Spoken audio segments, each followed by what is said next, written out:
Hello, everybody, and welcome to our Open Innovation City panel talk titled Using Instead of Owning.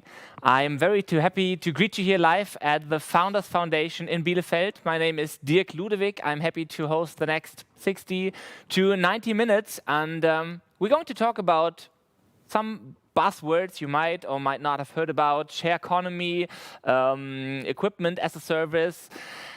But before we do that, I'd like to introduce to you our panel of the day, which is here, and I'm going to introduce to you each and every one of them. Before I do that, just real quick, as you might notice, we are all sitting quite close to another. Everyone's tested for COVID, so don't worry about our health. We'll all be fine, probably. And also, before I start introducing everyone, just a quick remark. I have the chat right in front of me all the time. So in case you have any questions, in case you want to participate in any way in the discussion, please just feel free to put your questions there, and I will forward them to our panel, which I, as I said, will introduce now right away. And I'll start with Albert Gorlick. He is co-founder and CEO at Synctive. And before he was at Unity AG and worked on strategic transformation projects. So I'm very happy to have you here. Thanks. Next up is Victoria Erdbrügger, right in the middle of our panel here, co-founder at Circuly. And to note here is that you actually met your co-founder right here at Founders Foundation, with whom you kicked off in 2019. So welcome. Thank you. Next up, we have one of the two Martins of the round, which is Dr. Martin Mutschmann from Miele, who actually was responsible for their project, The Upgrade. Since January of this year, he is head of strategy and processes digital innovation lab at the Digital Innovation Lab, still at Miele. Yes, right. And the other Martin also comes with a doctor, Dr. Martin Hünten. He's co-founder for appWash, which is actually another spin-off of Miele. So his official title would be co-founder and managing director of Miele Operations and Payment Solutions GmbH. Good to have you here. Thanks for having me. Yes. And as I said, this is really a cool and interesting panel, and very excited about hearing about all of your expertise here.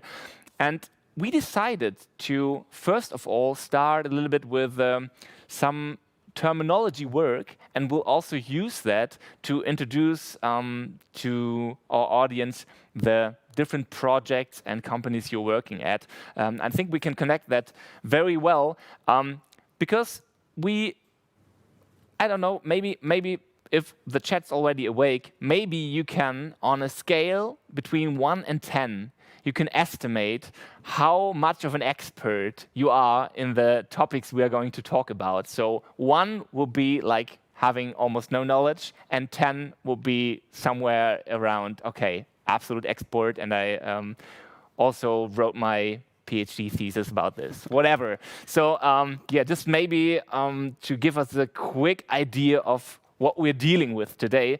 But we're starting, I think we'll be starting quite low. But I do want to start with a terminology, subscription. And subscription, probably something most people have already heard about. And I think what I associate with it is something like leasing. So a permanent rent with periodical payment. But maybe, Martin, you can dive a little deeper into this. What are the things that belong to subscription-based models?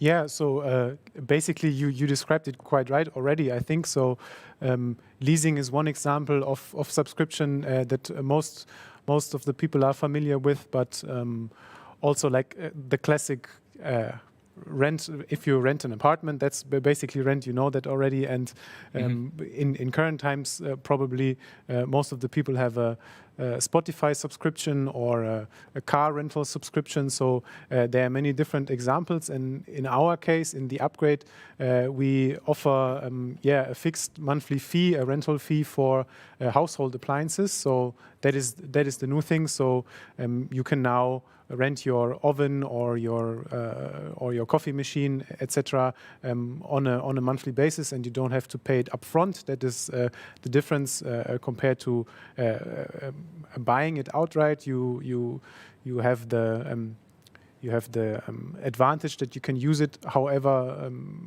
much you want, however long you want, and if you decide to, for example, move to a different city, but you don't want to keep the appliances, you can just say, okay, the rental period is done, and you can return it. Okay, and maybe just about your project again. This is, as far as I understand it, kind of a prototype thing for Miele, in which you are testing if people do like this kind of service, right? Yeah, right. So we started basically with our first idea or rough sketch a year ago, where we, or a little bit more than a year ago, where we went out and we had just a design brief in mind. So what could we do with Miele in terms of share economy or subscription economy? And then we the first step you do is talk to customers or talk to potential people that might be interested. And we came across the idea that moving from apartment to apartment is always a pain in the ass, if I can say that here. And you have to do so many things. And one big part is also figuring out your kitchen. And either you have an existing kitchen in the new apartment, but it's not nice, but somehow you have to buy it, otherwise you can't get the apartment, or there's no kitchen already installed, and then you have to go out and buy a new kitchen for a lot of money, even if it's just a rental apartment. And so we found out that that's a pain point, and we tried to iterate our idea towards an offering that could help solve that. And at the end we came up with renting household appliances to lower the burden if you move in a new apartment with your kitchen appliances. Funny thing here is that this, I'd say, kitchen problematic that you just described is basically a very German thing, because I think there's no other country in the world where people actually are taking their kitchen with them when they move apartments. So is this something you'd figure is also, or maybe limited to the German market? I mean, I don't want to go too far already, but just in this specific case. So this specific case is probably special or a specialty in Germany. Every other country, as you said, they find it quite strange that it is the case like this. So if we want to address a typical B2C, so the end customer, it's probably a mainly German thing, but we already talked with for example, the Swiss or also people from the Netherlands, and they are also quite interested in the model, but then it's more like an offering to maybe landlords that want to stock their apartments, and then you would go another direction. I see. Okay, so there we will we already arrived somewhere, which we will do a little later, the difference between B2B and B2C in this case, because there's definitely different markets on this.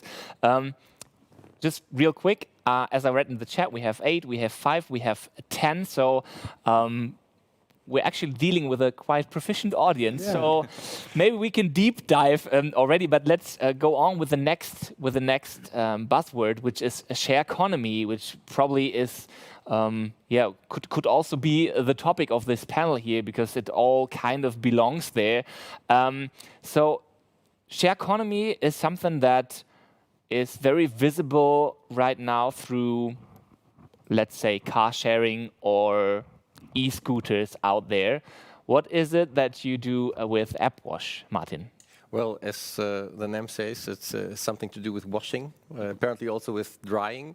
So if you consider share economy being something where you put an asset for the usage of multiple different users, our asset is washing machines and dryers, as simple as it is. Miele has been, so as a Miele spin-off or startup, I'm related to Miele, and Miele has been in that market of shared laundrettes, shared laundry rooms for decades. I mean, that exists in student homes since my parents have been studying. It is quite more mature in other countries where we have more social housing. In Denmark, for instance, you couldn't rent an apartment without having a laundrette in the basement. And yeah, that's basically where we got to the next level for Miele, because we participated somehow in that shared economy, but only by providing the assets in terms of selling it.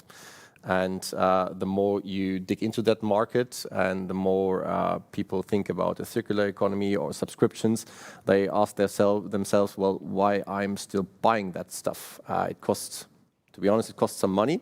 For Miele, it costs some more money because it's quite high sufficient equipment. And in the end, so we iterated on that idea, talked to a lot of customers and ended up providing a complete service model around communal laundrettes. And that's what we're doing. Never expected that I've been doing that one day, operate laundrettes, but in the end it's fun and yeah, it's actually accepted by the market. Okay, and maybe just iterate a little more on what your service contains, because it's just not like you're putting the washing machine there and then you're done, but there's a little more to it. Exactly. That has been the case for some decades, since I think the 40s, 50s, when Miele started with professional laundry equipment. In the very beginning, we did similar to what Martin described. I'm somehow grown up from the lab he's working at. We had a small project team and traveled to a dozen different European markets and talked to people who use our washing machines. Talked to students, talked to people on campsites, in residential housing, in service department buildings, etc. And we talked to the landlords, to the people that bought the machines. And we heard a lot of complaints. You know, you have to bring spare money to feed into the coin boxes. The landlords complain about, oh, I have to buy the equipment, and then I have to call someone for doing the service. And in the end, it turns out that what they want is a that's a Miele term, a peace of mind solution for the laundrette, and that's what we do at the moment. So if a landlord provides us with a room with the connections and utilities, we put washing machines, and the user has an app for showing the availability of the machines, make a booking, pay online, as we are all used to thanks to COVID in the meantime. Also elderly people are. And we take care of all the operations. That means if we recognize an issue on such a machine, we send out a service technician. And as a landlord, you have, well, basically nothing to do with the laundry room anymore. Okay, so again, to differentiate between the different terms we are using right now, maybe the biggest difference here is in subscription models, it's just one person who leases, or company, whoever, and then basically is the only one who uses it. And in share economy, it's one lease, but used by multiple persons, just to trying to break it down real simple for people. I do want to move on to the next one, which is for you, Albert, and it is equipment as a service, meaning that machine manufacturers renting out their equipment, and they're getting paid per use, actually. So there is another dimension to it, because to pay per use, you somehow got to track the usage of it, and that's something that you offer. Exactly. So I can basically build upon the two Martins and their value proposition, because it's pretty cool. Like, first of all, subscription, or let's put it that way, equipment as a service is one way of offering subscriptions, because that's basically what it is. Companies are paying on a monthly basis for a certain usage of, like, for example, machines. And that's a little bit like for the B2B aspect, it's maybe a little bit easier because the machines are a little bit cheaper compared to industrial equipment. So we're talking about really big money. A little bit cheaper, yeah. Yeah, so the thing is, over there we need, as you said, it's super interesting to track the usage of each machine.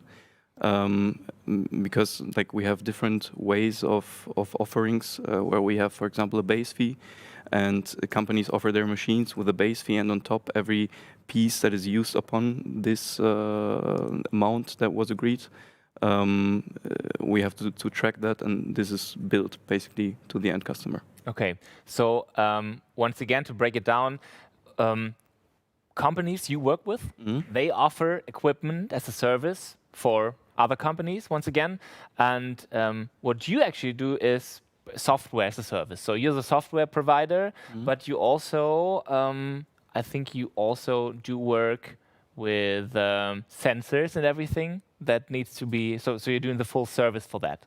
Yeah, exactly. So basically what appWash built probably in-house or is trying to manage is this whole thing, okay, how do we track the usage? How do we bill it to the end customer, which is basically in the end the payment terminal, for example. And that's what we're doing. But the thing is, it's a little bit more complicated because the machinery industry is like super heterogeneous. So we have many different kinds of machines that we're dealing with. And that's why companies need a software solution that is, let's say, like out of the box, like what you're doing for more the B2C part. So what we're offering and developing is a management system for equipment as a service business models. So basically, machinery producers like OEMs use our system to manage their fleet. To know, okay, which machine is right now at my site, which one is at the customer, which state does it have, like is it producing right now, is it doing anything? And then we have a part which is the contract management. So there, since we're combining IoT usage data together with pricing models, that's what we're doing in the contract management. And then you have the most important part, which is the monitoring of the usage, and then in the end, the billing. So we summarize the whole usage of a month, for example, and combine with the pricing models that were agreed upon, and we generate one bill for the end customer. So imagine, just in case, there are companies not as big as Miele who can probably do it in-house and need someone to do it externally, then you would be their guy. Exactly, Okay. and that's what we're basically seeing right now in the market, that many like really huge companies, for example here locally, DMG Mori, if we pronounce it in English, that's what they're doing it in-house because they have the capabilities. Sure. But the thing is, we're dealing with small and medium-sized businesses usually, and they don't have these capacities in-house. And we'll move on to that a little later, of course, and when we talk about chances and obstacles, right? Because there are some in this market, but definitely, of course, last but not least, we still have Victoria here, who has not explained her business model, and also we have another term that we want to explain here, which is circular economy. And circular economy, it's basically about building products not to be thrown away, but to be refurbished, reused, recycled to kind of extend their lifespan, I would say. So, and by having those, so we'll also be talking a little later on developing those products. That's something, maybe something you can also elaborate on later. But right now, the question for you would be in how much that affects the market you are in. Because it's kind of, that idea of a circular economy is maybe one of the foundations that is built on to have shared products, right? Exactly, yeah. So how I would define circular economy, just as you said, it's for products to be not purchased and owned and thrown away at the end of life cycle, but reused, refurbished, recycled, and then put again back into the next life cycle in the end. So our name, our company, Circuly, also comes from that idea. The history of Circuly actually comes from my co-founder, Nick, who was working in e-commerce, in retail, and found out a few years ago that in e-commerce and retail there is a big change happening, which is called circular economy.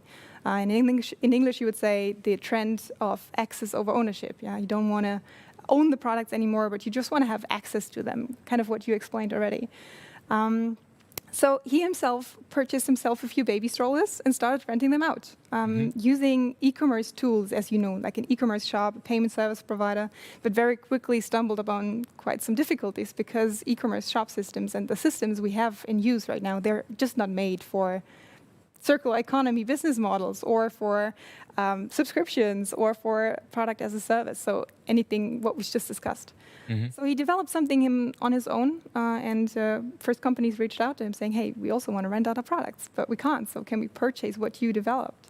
And that's our origin.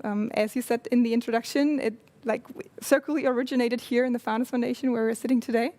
And what we do is also software as a service, just like you, but directed really at rather B2C companies, manufacturers or retailers, that besides their normal selling model also want to rent out their products. And that's what we define as circular economy, because it always is about products, physical products, and it's always about prolongating the life cycle of one product, meaning it's not just like you who has the product, uses it, and maybe after a few years or maybe months, throw it away, but that you give it back to the owner, which is the retailer, the manufacturer.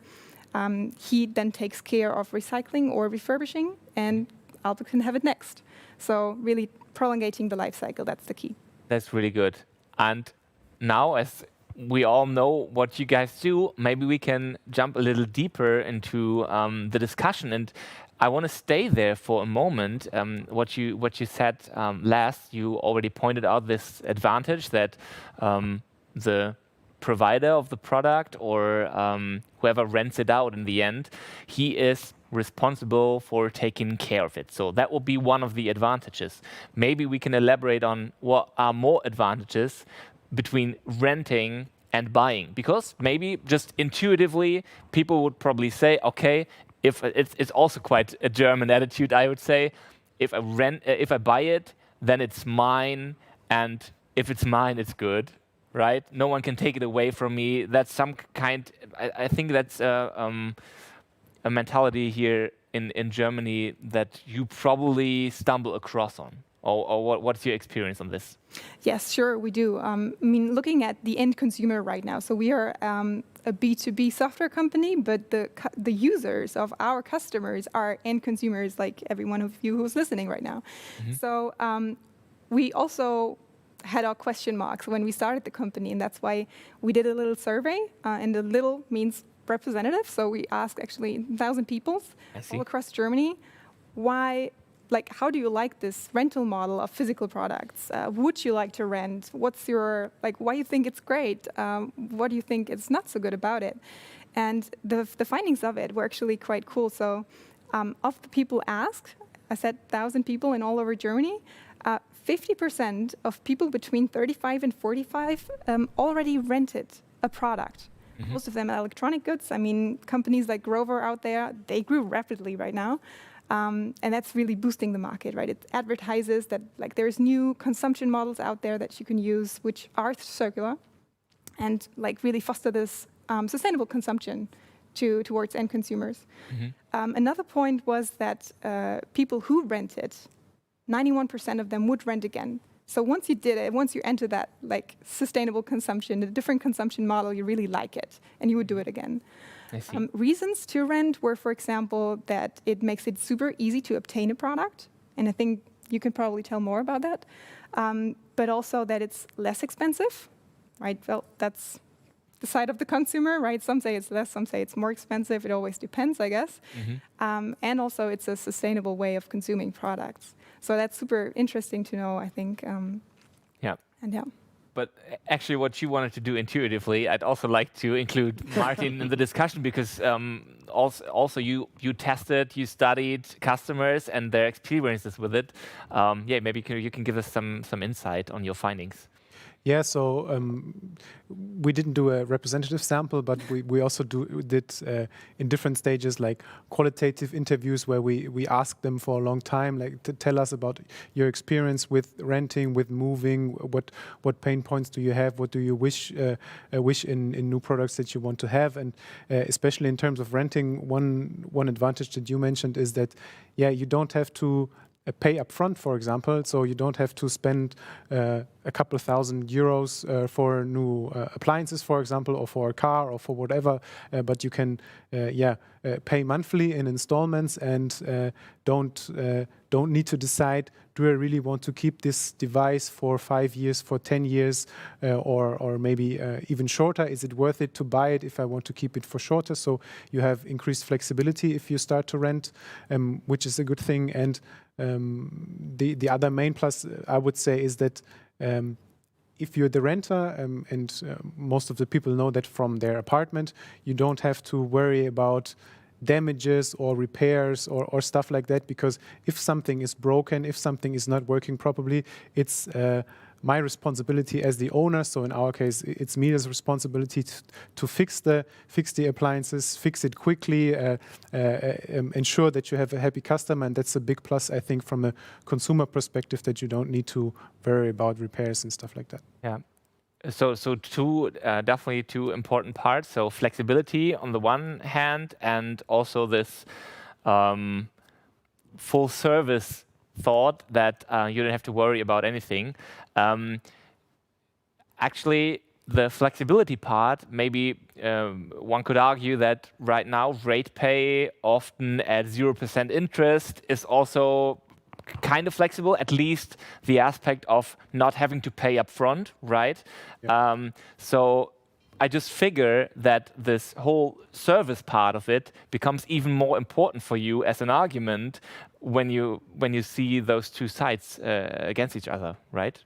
Yeah, of course. And maybe if you're familiar in depth with our offering, you might see that we are still in the early stages. So right now, you could somewhat compare us to the, I don't know, buy now, pay later or installment plans, because we have still fixed tiers, so you can rent your appliances for 1 year, 2 year, or 3 years fixed. And in like looking ahead into future, we want to be more flexible with that, so that you have even more flexibility there, that you can just decide however long you need the model, which is a big plus. And also, I think if you go inside the subscription models, you can also do value-added things. So it becomes maybe not only the hardware per se, but bundling with other additional products like, I don't know, consumables, or in terms of kitchen appliances, maybe cooking lessons, stuff like that. And you can offer that with a subscription, and you can't offer that with financing options, for example.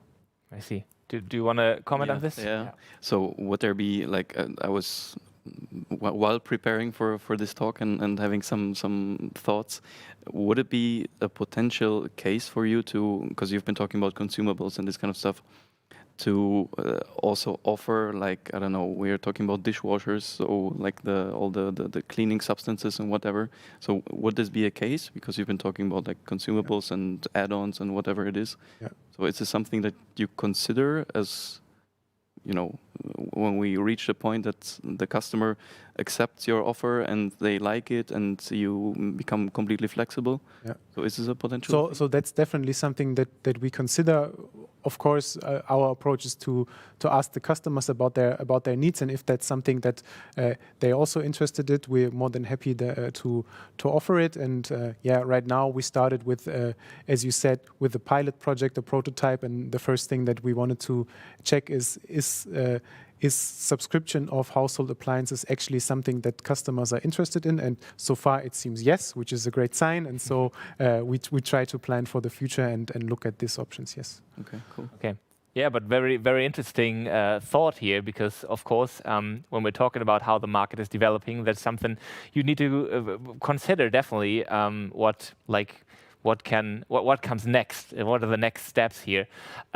So now we've been talking about the end customer perspective a lot. So kind of in the B2C way, but however, whether we're talking about B2C products in this share economy, or whether we are talking about real B2B products that you are talking about. The second B in the B2B is also very important. So what are the advantages for business owners in your case, it's you yourself, it's Miele yourself, Martin. What are the advantages for you here in renting out your equipment instead of selling it? Well, I think we can probably make use of what the equipment is originally built for, because that is now by accident that Miele is building machines to last long. And now we have a rapidly changing times where people don't want to have their washing machine in the basement for 25 years. So you can think of, well, why do we still produce washing machines that last 20 years? And in the end, if we now operate our own products, we can really make use of the quality all the engineers put into developing that product. Because for me, in the end, as an operator of a washing machine, total cost of ownership is the most important thing in the end. I charge a certain price per wash that I charge the student or the tenant of a residential accommodation. And in the end, I need to know how much will I have to spend for service during the lifetime of that product. And if I rent out or offer for use high quality products and my total cost of ownership are good, that is even maybe better than just selling the product and leaving it with the customer who's maybe not properly taking care of it, having high expectations about the lifetime, but didn't spend any euro on service and maintenance for the first 5 years, and is then complaining because it's broken in the 7th year. So that's our perspective. The other B, so the second B perspective is, there's a good example here in Bielefeld. There's the Campus West project, which is a huge investment, a huge student accommodation project here in Bielefeld. 5 houses with 100 plus tenants. And there's one room dedicated to be the laundry room. And there's 3 investors who have bought all the houses. There's 3 funds. And now someone has to take care about that laundry room. And now they have to argue, okay, who's going to invest? No one wants to spend any more capex, so they say, well, we need someone who takes care of that, and maybe he's even paying a rent, and that's what we're doing. We pay them a rent for renting the space now, and they have a hassle-free solution for their tenants. They can, well, advertise it and say, well, we have a very modern Miele-like laundry room here, and that's maybe a benefit against other student accommodations that they might have. And in the end, we pay them for water and electricity, and they wouldn't even recognize that they have anything to do with the laundry room. And that's what we learned from a lot of customers we have that are mostly investors in real estate companies at the moment, that there is something they need to do to provide washing and drying. But to be honest, they want to rent out their places. They want to make an experience for the people to live in, but they don't want to be bothered with washing and drying. So, and the Campus West End, I think, is really a good example here. I've been there, and they are not only doing this with this washing room and washing equipment, but they are basically fully equipped. So the apartments are also equipped with beds, kitchens, etc.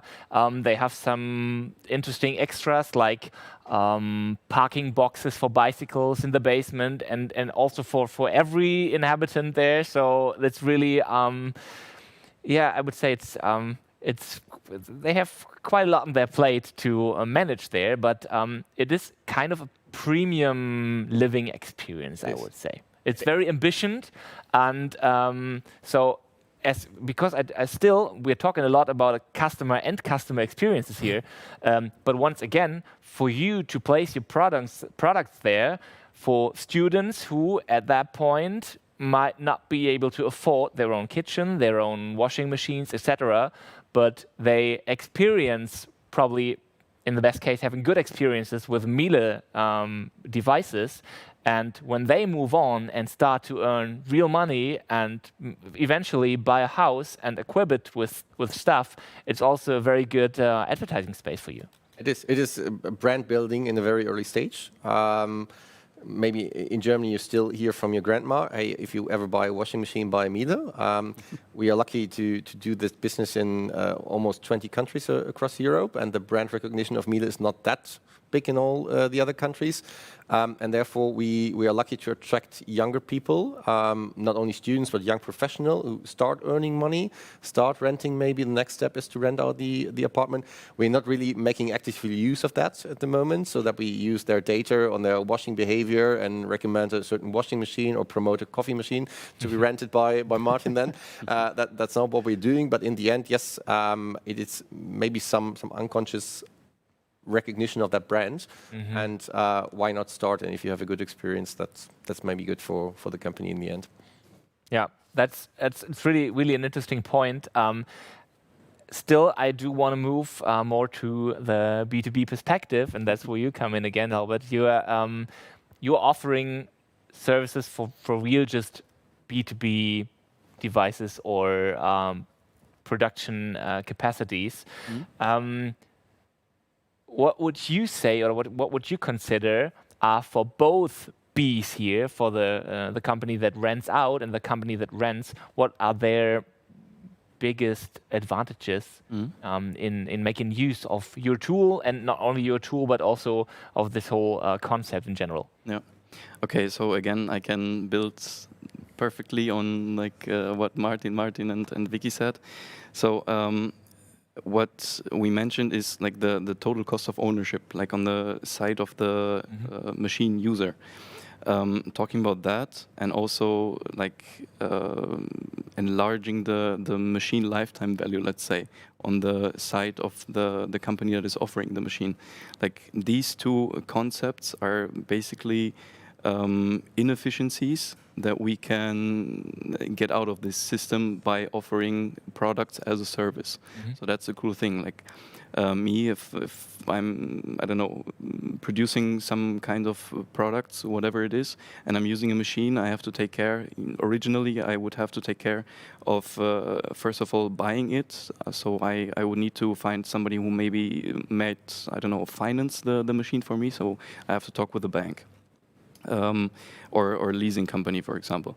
Then I have to have people in my company who can really take care of the service. So like doing all the maintenance works and so on. So that's a lot of overhead costs and a lot of basically time spent on taking care that the machine is running properly. And the thing is, who knows best how to like operate the machine? It's usually the company that is producing it. Like in your case, it's perfectly makes sense to take care of all of that and take the burden, the time and the costs from my end user, which is the company that is using the machine, and take care of it. And then we have a nice, like some magic happening in that, because suddenly we have an incentive that the company who's producing the machine has to take care of, you know, the quality of the end product that is produced on this machine. So we have one incentive on the one side, and of course, we need the, let's say, the demand on the other side. So equipment as a service, for example, in the industry can only really work if we have a balance of demand and supply. Sure. And then we kill all those inefficiencies, and it's a win-win situation for everyone. Yeah. The question being here for the service provider, are they maybe even able to offer, for example, all the services around it, are they maybe even able to offer this cheaper than the end user, because they already have the personnel who's trained with the equipment, so the company renting does not need to, for example, do any seminars or whatever. Yeah, exactly. That's the point. That's one part of, let's say, these inefficiencies that exist. Because, as I said, like the company who produces the machine, let's say, assembles it, knows best how to operate it, and can, for example, really like talking about spare parts in Germany, and like, for example, the machinery industry, we have 80% revenue usually from like selling these products, these machines, and 20% are typically the share for like after sales services, like maintenance, training, but also spare parts and this kind of stuff. So in an as a service offering, where this can be included, again, it's way cheaper for the company who is producing and offering the service to supply all these Is spare it parts. usually included? It depends. case? Like we can start basically flexibly just buying, let's say, production capacity. But like in a perfect world, a perfect equipment as a service model looks that way, that the company who's using the machine is basically paying like monthly the rent or like a base fee and the usage fee, and then everything else is included. Like we have an example of, for example, very famous in Germany, Heidelberger Druck, which are producing huge printing machines, and they supply everything, and they even, let's say, operate the machines basically. So they can tell the user of the machine, the other B in the B2B, how to operate it more efficiently. Like if there are some tweaks, you know, and that's a cool thing about it. Very good. So we've heard a lot about the advantages for B2B and end users. Maybe Victoria, as you have a background in marketing and consulting, so it's something that you do at your company too. You need to market it to the companies who will be using your tool and your service. So what is it usually that you tell people why it is a good time to start that right now? Well, I think the best example is the movements that we see in the market, in the end consumer market, I mean there. So let's take the example of Grover again. Grover is probably the most known company in Germany that rents out electronic equipment, B2C. Right? So every one of us can rent some. They're doing a lot of online marketing right And they now. do a lot of online marketing. They even do TV spots. Right? Yeah. So which startup, which company does TV spots anymore nowadays? Yeah. But they do. So they really put a lot of money and invest in a lot of money in customer education in the end. And from my perspective, it's exactly those companies that drive the market and push the market forward. And then effectively, I mean, probably you also experienced that drive in the market, and that's the reason why you even looked at it a few years back. Companies, bigger companies like Miele or other companies, they have the fear of missing out. The fear of missing a market trend, which already costed some companies to go bankrupt, right? Nokia, best example, like all those examples you once learned in your economic studies, right? So market trends are nowadays even more fast than they were before. And I think last year with Corona, everything that happened there, it put a whole different drive to the market again. One topic that popped up extremely was the topic of re-commerce. So everything over e-commerce that is like secondhand, sold the second time, gave a second life to, which is growing 45%. And that is an insane number. Just one of the few trends that are happening, right? Then it's subscription e-commerce growing at almost, I think it's 75%. So a lot of trends that are really driving the market, and companies need to react. Okay. And most companies like Miele, you jumped on the train already a few years back.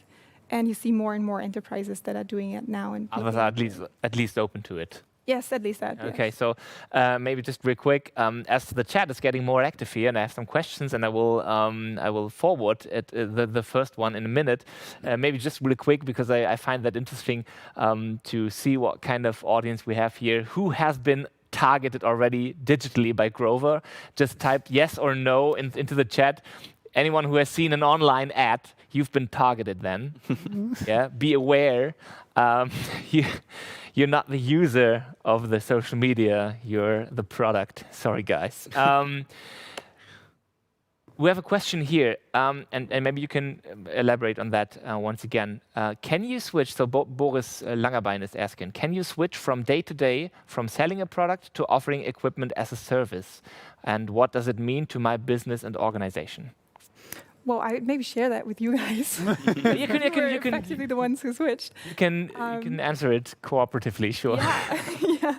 So maybe from our side, we are a software provider that enables just that switch, that change, that additional business model, right? So how we do that is pretty unique in the market, because our goal is to make it as easy as possible for the companies to switch their model one day to the other, as the person has asked, to an additional rental model. that's why we do it in a way that our companies, our customers, they have an e-commerce shop, they have a payment service provider, they have everything in place that you typically knew from e-commerce businesses, and we simply put circuly on top of that. So that means if they say, hey, we want to launch now, and like we have some products in stock that we can just throw out there in the market with a rental model, I would say let's start tomorrow. Right? So it's really, I mean, internally the companies have to get the processes aligned. They have to like dedicate a certain stock to that model, and probably also tell the financial department, hey guys, there's coming some more payments soon, but that you can maybe elaborate more on. So from a technical perspective, it's super easy to launch. From an operational and then like setting up the basics and operations for it from a corporate level, I would hand over to you guys. Yeah, I can jump in. So the question, I think, was, can you just switch from day 1 to day 2 to the new different model? And of course, you would say yes, it's really simple. But from an inside perspective, from a manufacturer, I would say no. Maybe the technical stuff is actually the easy part, but it's more like every single process that you are used to do when selling on a transaction basis is still there, and that still drives 99.995% of your revenue and your daily business. And so to change the processes to fit with subscription models is quite a big undertaking, even if you just want to do it as a pilot.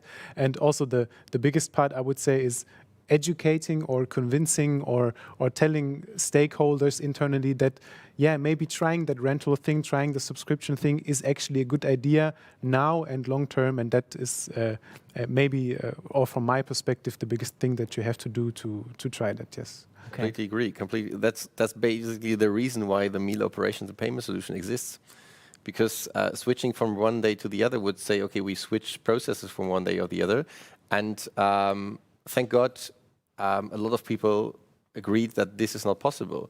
So, but getting out of that process environment that SAP, what all the large corporates are working in, and having a small company as we have, starting on Excel, basically, with the first clients, you can try something out and then prove that it works, and then get back to the mothership and see, well, now it's worth maybe changing processes. And then we have already elaborated which processes are the best and which one really to bring to the corporate world. Mm-hmm. There's a very nice example, that's incentive processes.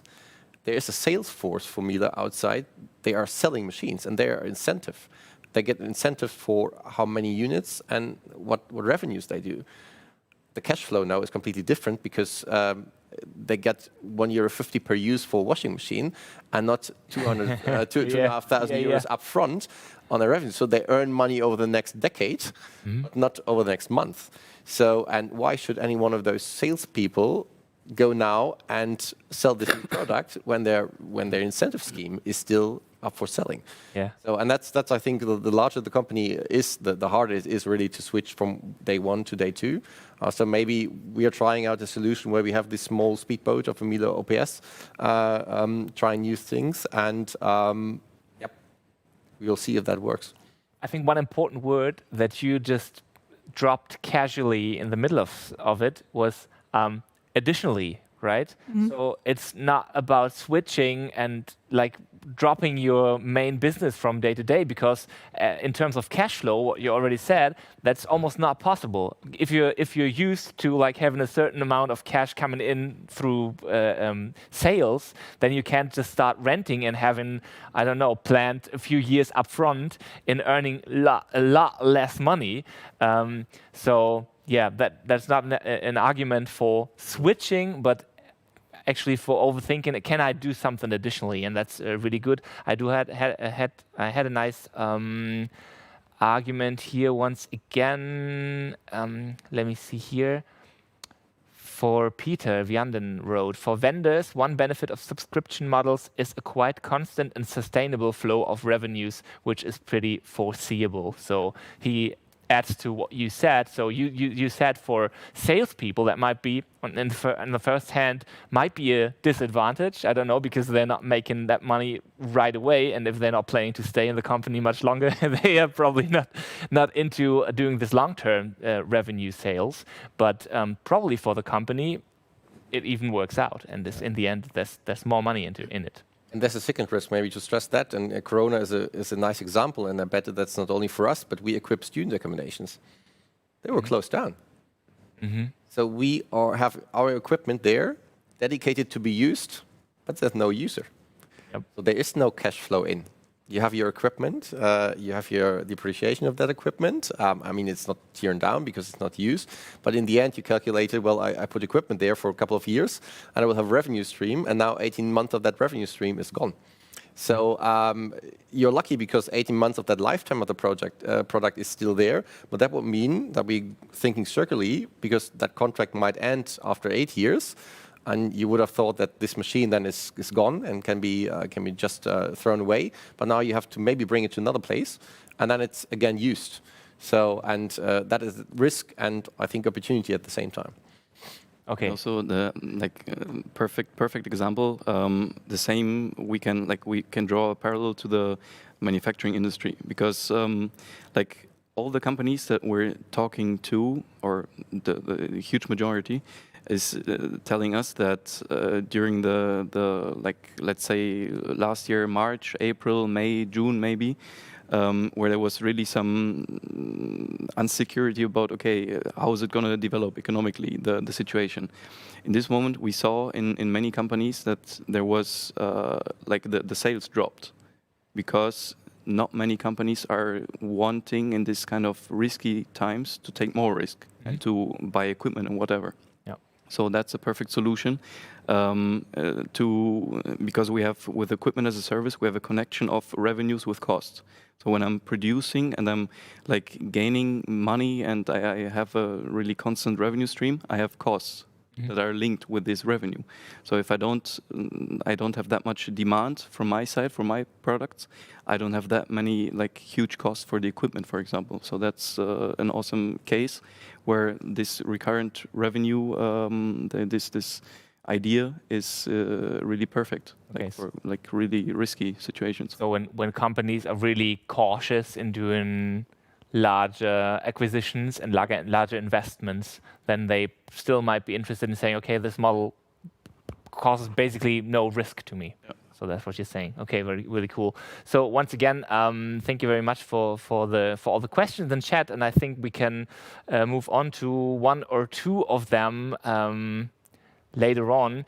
I would now like to move in another direction here and talk about products that are suitable for all those models, because we've been talking a little bit, of course, about the products you are developing, and you already said that a product with a large lifespan, for me as a service provider, then is the better deal.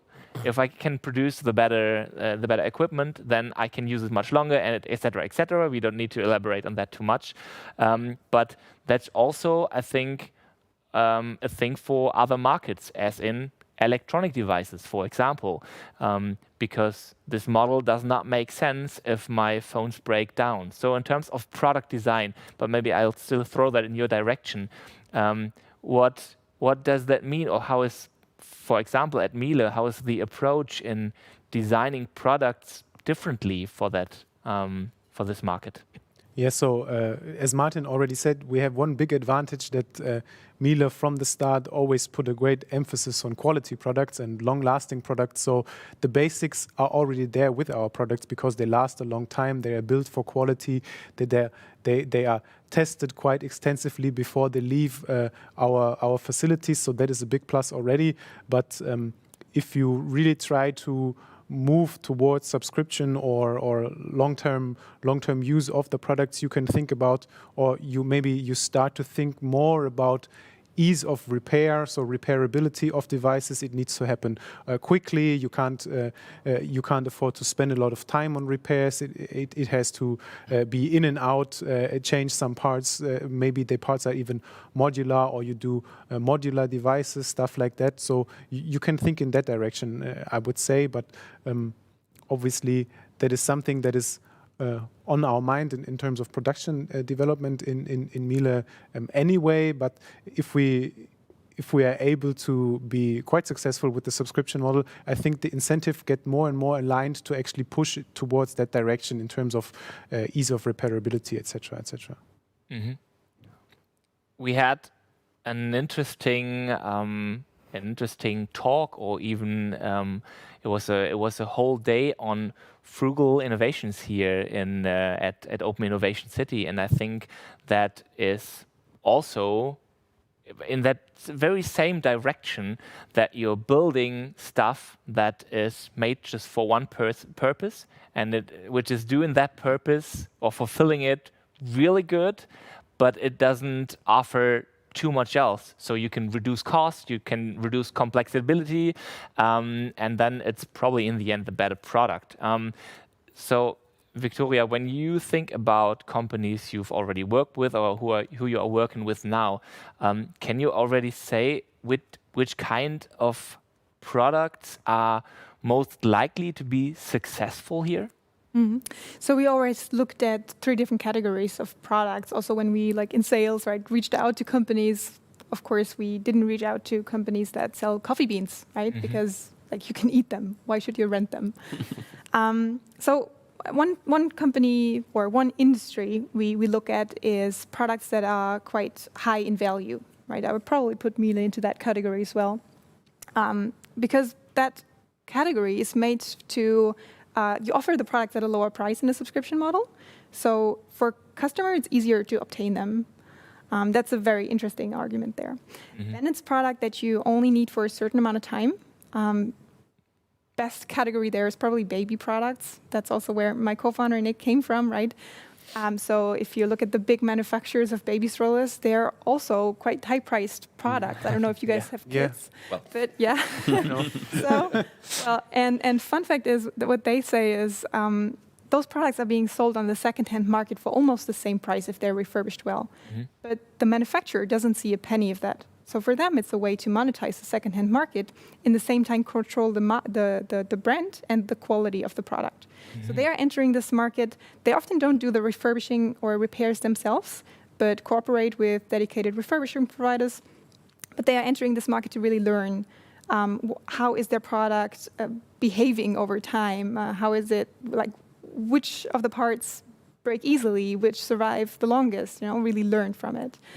Mm-hmm. So that are categories, and then it's also categories that are very service intense.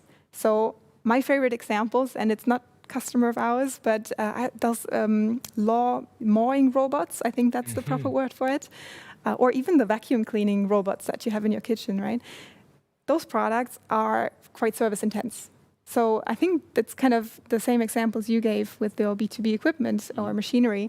If you can monetize that service on a regular basis because you have the always coming subscription revenue, it's a super lucrative model to really bind your customer to you. You have a really close customer relationship and do not have any external service providers that come to your customer. Mm-hmm. Well, he's your customer or she's your customer. You should have contact with them. You should be like the one always reaching out via emails, always sending the invoices, whatever it is. So there are 3 different categories that we find super interesting to look at.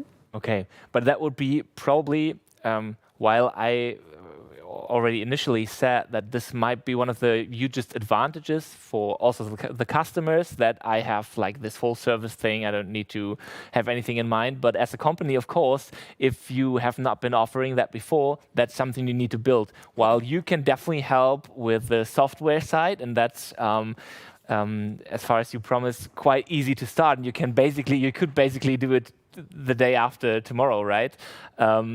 It's a little more difficult to build up these processes internally, probably. Is it that something that you all also help with or share your experience with your customers? Well, we do share experience, sure, because we work with a lot of corporates together. So they all kind of have the same processes, right? There always needs to be a dedicated team set up that is driving that project forward. Then maybe soon it will be a dedicated company. I don't know what your path was there. Yep. But so there's different processes to look at, and we always give advice with, hey, in which direction you have to look when setting up such a subscription model as a second mainstay mostly, right? So that's, for example, look at the e-commerce team, get them aligned and get them on board, because something will change there, right? It's also financially and all the internal departments. Mm-hmm. But what externally is super interesting to look at when starting a subscription or rental model is refurbishers for the decision if you make it internally or externally. That is insurance companies, because you remain the owner of the product, right? So you better get insured for anything that can happen out there where the product is at your customer. That is one thing. And also, if it's B2C models, credit checks are also very important. I think you guys do it too, because it's like the product is as a customer. It's a really high value product, and you really want to make sure that the next payments are also coming, and not just the very first small payment. You're already laughing. You experienced that probably. So we started just to get that. We started with regular payments, so you can pay the wash for $250 by your credit card, and if that is not covered, I mean, you pay a lot of more money than $250 to get that money. And in the end, for students, we offer prepaid at the moment. So because it costs too much, that's a workaround we did. So we had some experience in that. Okay, that's really interesting. And also talking about that's maybe another interesting point. Talking about the whole user experience and user interfaces here, of course, for the service providers and for the end users too. So that's something that you probably both have to worry a lot about or think a lot about how you can make the access easier for everyone.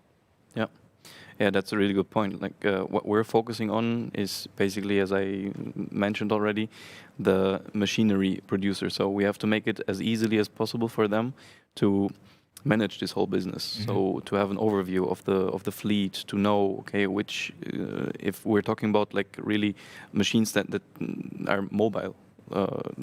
This also exists in these kind of cases. So they need to take care of, okay, where is the asset right now, or how is the usage rate? Do I have to do any repairs? Like basically by knowing the product very well, you can estimate more or less, okay, when is the next step on like servicing, maintenance, and all this kind of stuff. So that's what we're trying to take care of, and slowly, I don't know, what about you?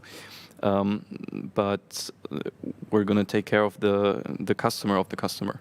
So let's say, how can I interact with this service through like a user interface, knowing my cost at each time, like knowing today, okay, I produced 8 hours a day. And what was the cost for this shift, for example, to optimize as well my production internally? Something you told me when we talked before today, that you also, of course, learn from customer to customer, and some things are kind of standardized, right? Because they repeat for each customers and are the same. So actually, your customers can profit from the experience you've already made with others, and everyone is getting more and more proficient in this whole area. And that's maybe something that's also interesting. What is the status quo right now? Where are we in terms of the development? We already talked about why should people jump on this right now, and the fear of missing out, of course, is one of the reasons people do jump in. But maybe we can still elaborate on how this market may develop, and I'll throw that over to you once again. Like, what are you expecting for your company and the market in general? Well, we are expecting exactly also what we have heard before from the result of your study, that owning will not be the major argument in the future, but having access to a certain good, to a certain asset, especially if it's a crucial asset in your process. When you're talking about maybe a B2B rather than B2C, but washing clothes is also a crucial thing in your process. We are lucky. And in the end, I think that the market will develop quickly. I have to admit that we can compare a lot of different European markets, and if you go to the UK, it is already much further developed to what we see. Nevertheless, that is one point you dropped that is extremely important, is how about refurbishment? You will come across the fact that as a large corporate, you have never considered getting your own product back and refurbish it and get it back to the customer. You don't have the process for getting it back usually. A washing machine usually goes to dump when it's done and if it's not working, we are trying to get a new one there, sell a new one, and now you want to have it back, and then the question is, what am I going to do to my new product sales when I'm bringing a second-hand product to the market? Is that also possible for my brand recognition? Is that still premium, now talking from a Miele perspective? Or is it only a thing that I give that to a second market? As, for instance, there's a huge market for medical equipment in Africa. That is medical equipment that is going out of hospitals here in Germany, where then it's sold to African hospitals, for instance. Cars, of course, also. Cars, of course, as well, yeah. And they don't really take care of the refurbishment. It's shipped, and then it's somehow they deal with it. But if you want to have it in your first market again, you have to meet the quality expectations that you meet with your first product, and that I think is a very, very interesting thing to observe in the future. Who will that be? Those refurbishment people? Will that be the corporates that produce? Will it be the producers, or is there a new market coming up for professionalized service companies that have the flexibility of logistics, warehousing, and refurbishment, and that allows you maybe also to bring a machine not only from Berlin to Munich, but you say, well, it's much more intelligent to take that machine from Vienna to Munich because there's one in our stock that you actually own and we've just refurbished it. And that intelligence, I think, that is most crucial to be developed in the market to really let that market grow rapidly. These are really interesting obstacles also you are talking about here, but also I'd say chances in terms of when I do market that correctly and can then talk about the ecological thought behind it, then that's maybe something that customers in the future will also value, right? So this would be, when we're talking about how the market is developing, I'd say the awareness of customers that not throwing stuff away is probably a good idea, using less plastic, using whatever, and recycling, reusing stuff. Maybe I can throw that again in your direction already if we're talking about product design and how the customers interact with it. Have you gotten feedback on that, if people really actually care about that aspect of ecological advantages? Yes, we had feedback even before we started the pilot. We already did in our interviews. We heard a lot of people say that they like the idea of also second-hand products, used products, because they don't want to buy the brand new thing. Because for brand new products, you need to dig stuff out of the air, I don't know, oil, plastics, etc., and create new stuff from scratch. And for second use of a device, you can just use the existing one. And a lot of people, especially younger people, are really interested in that and put an emphasis on that. In terms of the pilot right now, we try to get customer feedback about how they're interacting with the product. Do they care more about the product if they're renting it, or do they care less about it because it's not their own? So that's something we need to figure out. And then again, also all these other obstacles that Martin says, there are many more that you or I wouldn't have considered before going into that. Maybe a funny thing is also like, if you think that you're renting out the appliances, you have it on your own books. And let's say you have it on your own books for 3 years. After 3 years, it's on your books with a 0 because it depreciated completely. But what do you do actually if you wanted to rent it out again, like for year 5, year 6, if the asset is technically not there anymore? And you have to think about questions like that you wouldn't have come up thinking about it before. Yeah, I do want to hold that thought, and I also want to talk about the market, but there was a question that maybe fits somewhere there. How do you cover the prolonged ROI, return of invest period, of the initial investment compared to one-off sales? So that was something we discussed already, but maybe you can, one of you two guys can elaborate on that. Maybe I can say one sentence. Maybe Martin can answer. Yeah, maybe Martin can answer. That was a good one. We just answered it both. So you can't really bridge the ROI, so to speak. So it's a different model. Like you can't compare a one-off sale to a sale that is stretched out for, I don't know, 3, 4, or 5 years. That's just a different thing. But what you can do is decide that you want to go into that business model and just decide that you spend a lot of upfront and get it back incrementally. You could also do partnerships with financing people like banks and leasing companies that help you with that bridging. Or you can I read about it recently. Grover has a really interesting model. They basically have a special purpose vehicle or something, you would call it like that, where they set up, they put all of their devices in there, and they fund it with external investors. And so they basically do the financing part outside of their own organization with investors that like the risk profile there, and do the renting and operational part somewhere else. So you can use models like that. Okay. Partnerships is actually a good keyword here. Victoria, maybe you can tell us something about how important are partnerships in general here, because it's probably, so basically you would also be one of the partners for the companies, and to manage the shift, they need partners. What are those, and how do you manage that? Yeah, I think partnerships in general, those are familiar with the SDGs, the sustainability goals. Partnerships is one of the goals of the sustainability goals to achieve sustainability. So also in the circular economy, it's inevitable, so to say. Partnerships in a renting model, subscription model, as I said, include, for example, refurbishing companies, insurance companies, financing companies is a super interesting area where even I'm a little bit blank, to be honest. There is not so many on the market that does it in such a model.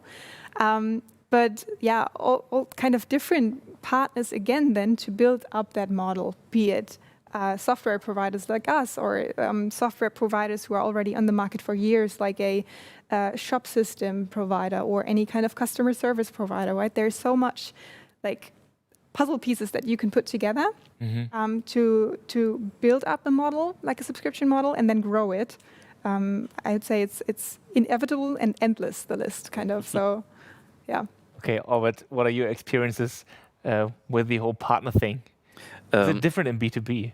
No, it completely is. It's the same thing. And since we're talking about assets that are really, really much more expensive, this type of problem, like talking about financing it, and also the insurance question is a big topic. Because like in equipment as a service, in literature, you'll find a concept that is called like the equipment as a service fish, where you basically have in the beginning, if you set up this kind of model, you have costs that are relatively high, but the revenue is in the beginning relatively low. So there are some companies that are able to close this gap because they have some spare money on the side to bridge this gap.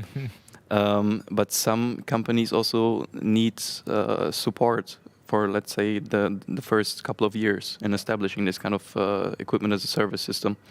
And then we're talking about really interesting partnerships because, again, it's talking about we're talking about taking out efficiencies from these kind of relationships or inefficiencies. And based on, for example, data, which is our approach, like all kinds of machine data that can be delivered, we can let's say, estimate the risk for each investment. We know about the usage. We know where it is, like environmental data, temperatures, humidities, and whatever location.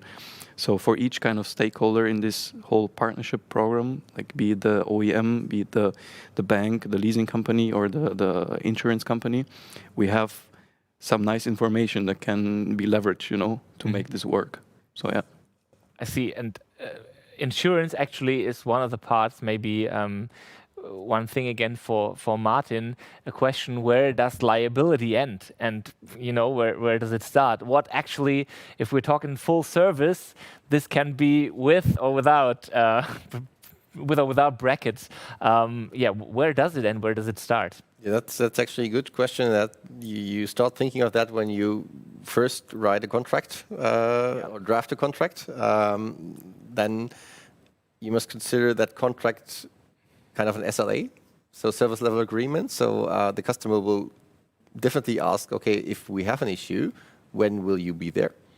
And will it be fixed? And how quickly will it be fixed? And what's the point when you substitute the asset because it cannot be fixed? And how will we judge whether it cannot be fixed? Or then it gets really complicated because then you are ending up at something that you have with your Amazon cloud solution, which is a 99.999% SLA, and you can't deliver that with a hardware asset because you have something in between that's physical stuff that needs to be produced.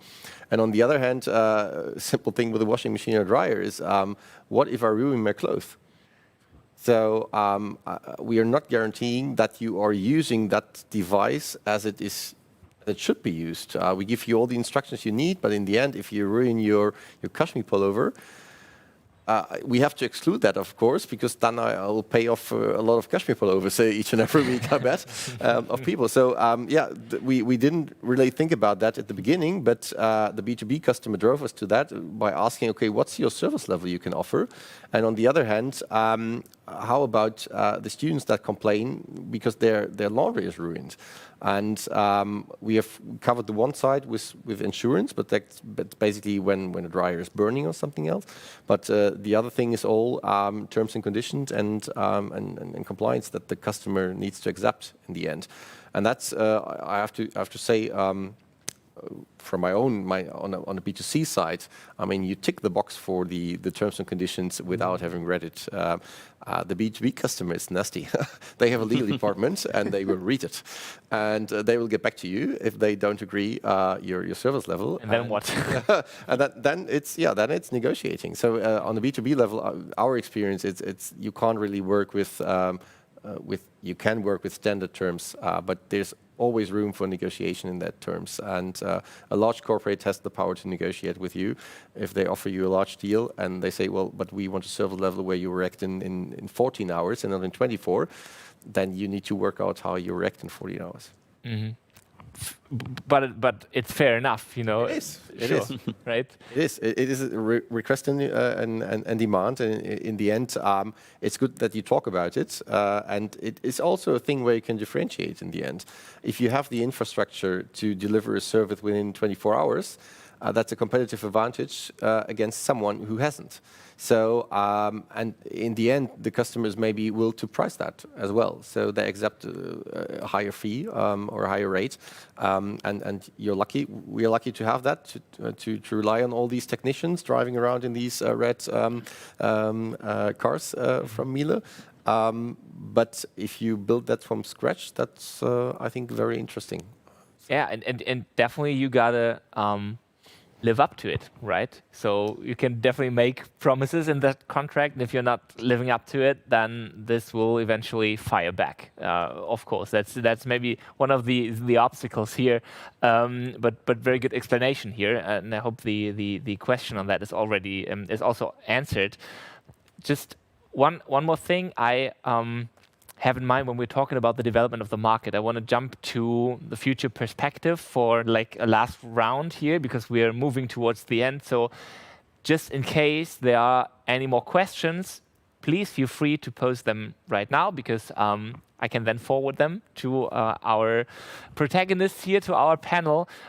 Just one thought I had in the beginning when I was preparing for this talk was, so in Bielefeld, I think car sharing already exists for quite a long time. I think at least 15 years, round about that. And I do remember that it was extremely not sexy 15 years ago to do car sharing.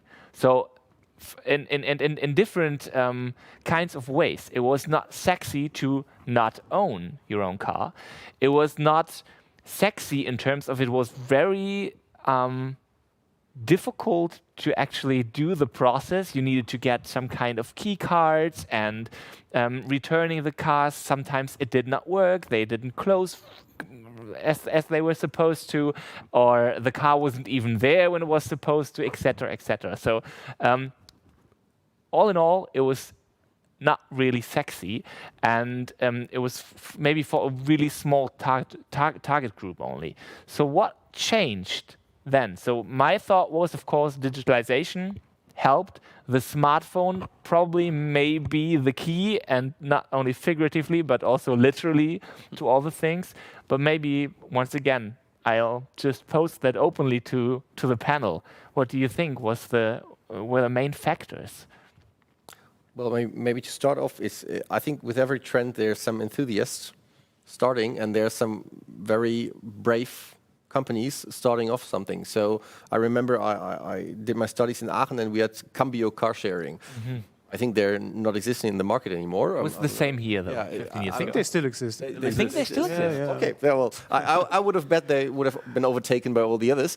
But as you were mentioning, the experience was bad, because you have to go to a certain place in the city that is crowded and grab a car. So the user experience was bad.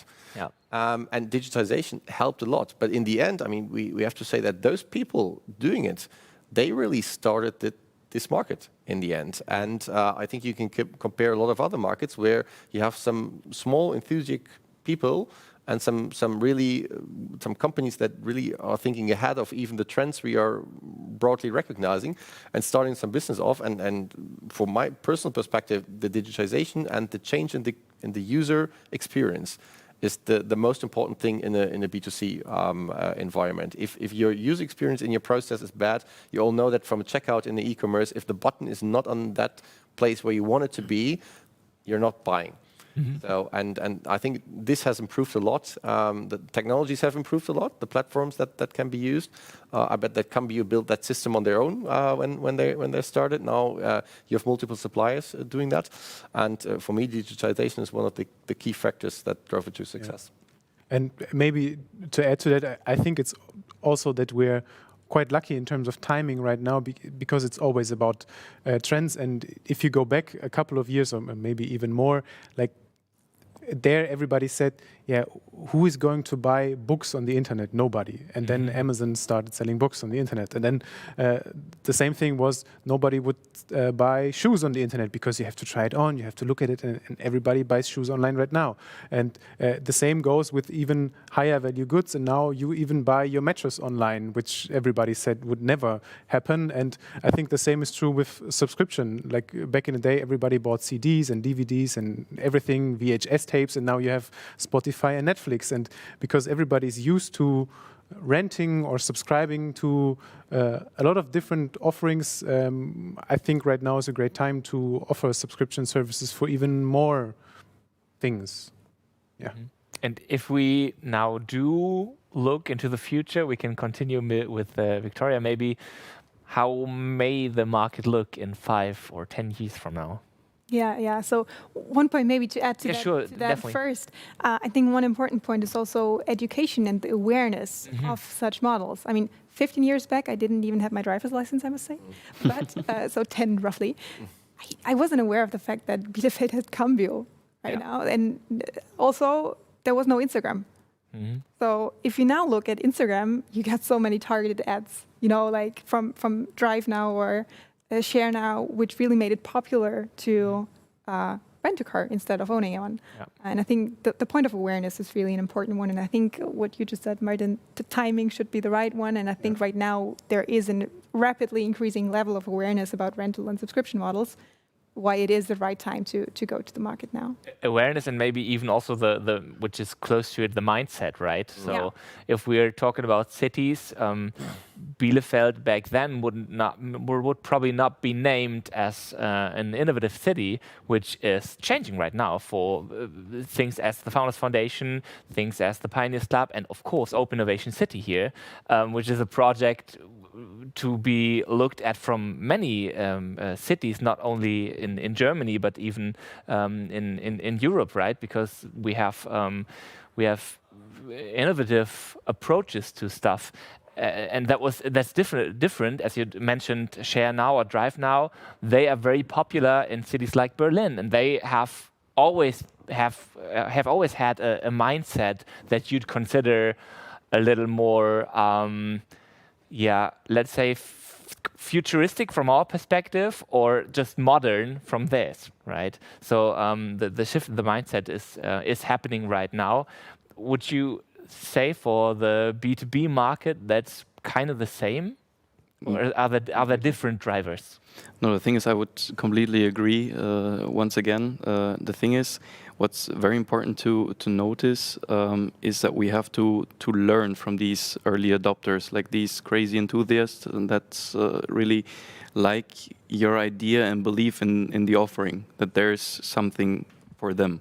You're offering, and then the next step is to learn from them, to really understand, okay, what's the point that makes it so different or so interesting for you, and then it's really about building everything up and collaborating with other partners, because then also, like we have the topic here, co-innovation. Like you will always, like, doesn't matter how crazy your idea is, you will always find probably on this planet Earth one person that likes it, maybe had the same idea or likes it at least. So why not work together on it and really drive it and for example educate the market, because that's really super important to change the mindset in the market, to really create a market and the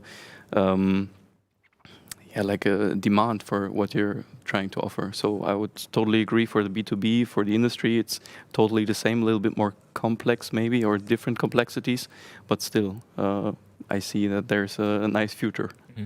And that's probably why there's enough room in the market for so many different players who are right now opening it up and can even profit from each other, not only in raising awareness, but also in cooperating together, actually cooperating in terms of working together. So if you don't have anything to add, there were no more questions in the chat. I checked just recently. I would kindly like to end this panel and say bye-bye to everyone. I have a quick remark. There's a feedback form. We put a link to a feedback form into the chat right now. So if you liked it, or even if you did not like it, please feel free to fill out the feedback form. And I do want to say thank you to the great panel we had here. Thank you very much for being here. It was an absolute pleasure to discuss with you guys. And it's a very interesting topic, and I wish you all the best, of course, for that. And we'll keep an eye on it and how it will develop in the future. So maybe we'll sit here again in 5 years, in 10 years, and then we'll see how everything has turned out, and if we all were right in our assumptions that this is actually going to shape the future of, I don't know, making business, right? So thank you very much, guys. And also thanking everyone for tuning in here. Make sure to check out Open Innovation City on all the socials, on of course LinkedIn, Facebook, and Instagram. Follow us for more content here, because we're doing talks on a recent and a regular basis. So we'll see each other again very soon. I wish you all a pleasant evening. Thank you for tuning in, and bye bye.